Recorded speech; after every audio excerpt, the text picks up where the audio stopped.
What if the person who can't love you back isn't broken? What if they're just terrified? Because here's something most people never realize. Emotional unavailability isn't about you. It was never about you. It's about something that happened to them long before you ever showed up. And by the end of this video, you're going to understand exactly what that is, and why knowing it could completely change how you handle this in your own relationships. Whether you're dealing with an emotionally unavailable partner, a friend who shuts down mid-conversation, or you've started to wonder if maybe you're the one putting up walls, this video is for you. So stick with me, because about halfway through, I'm going to share the one psychological mechanism that explains almost everything about why emotionally unavailable people do what they do.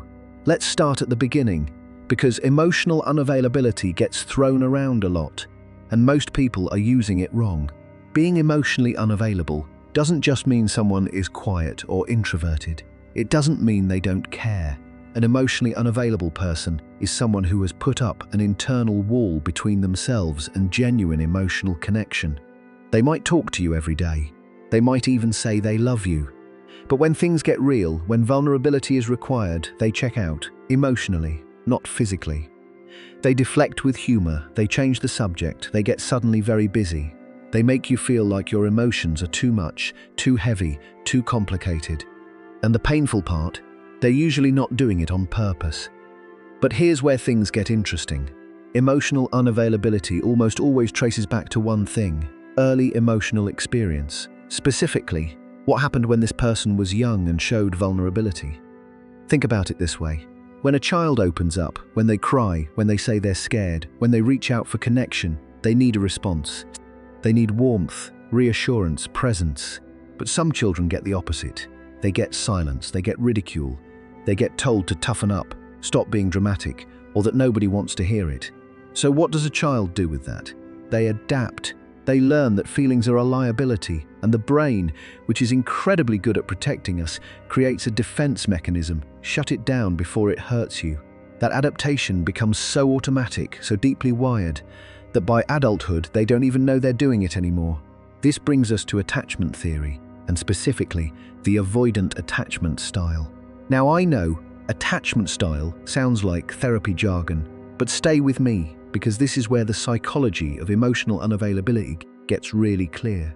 Psychologists John Bowlby and Mary Ainsworth found decades ago that how we bond with our earliest caregivers creates a template, a literal blueprint, for every relationship that follows. People with avoidant attachment learned early on that depending on others leads to disappointment. So they trained themselves to be self-sufficient, to not need anyone, to keep emotional intimacy at arm's length. And here's the part that trips people up. Avoidantly attached people often don't look emotionally closed off at first. They can be charming, fun, even romantic in the beginning.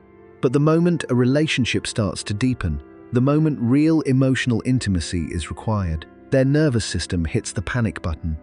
And this is where most people make a mistake. They assume the pullback means the person doesn't care. But in reality, it usually means they care so much it scares them. Here's the analogy I want you to hold on to.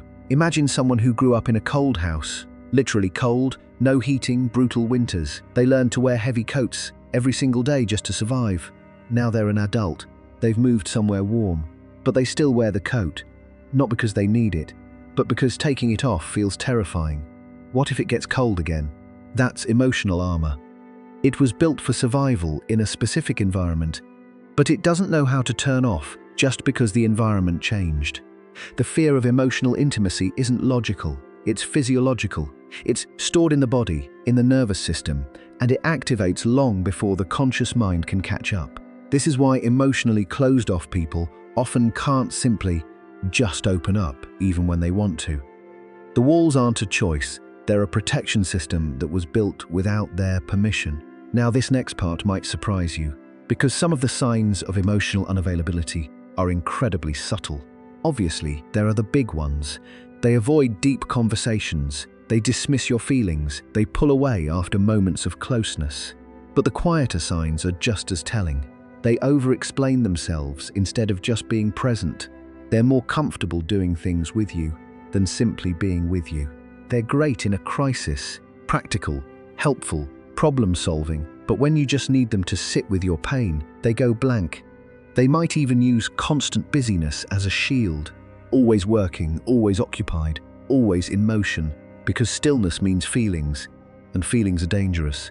Recognizing these signs of an emotionally unavailable partner doesn't make them a villain, it makes them human. But it does tell you what you're working with. There's one layer to emotional unavailability that doesn't get talked about enough, and it's shame. Not guilt, shame. The difference matters. Guilt says, I did something bad. Shame says, I am something bad. And for many emotionally unavailable people, vulnerability triggers deep shame. The idea of being truly seen, with all their fears, needs, and soft spots on display, feels unbearable, because somewhere along the way, they got the message that their emotional self was too much, not enough, or simply unwelcome. So they hide it. They perform strength, self-sufficiency, and control. Because as long as nobody sees the real them, nobody can reject the real them. That logic is heartbreaking, but it's completely understandable when you see where it comes from. The psychology of emotional walls is really the psychology of self-protection from a pain that once felt unsurvivable. But here's something I want you to sit with for a second. What if you're watching this video not because of someone else, but because some part of you recognizes yourself in this description? That's actually a really important realization. Because the people who ask, why push people away emotionally, or why do I shut down in relationships, are often the ones closest to real change.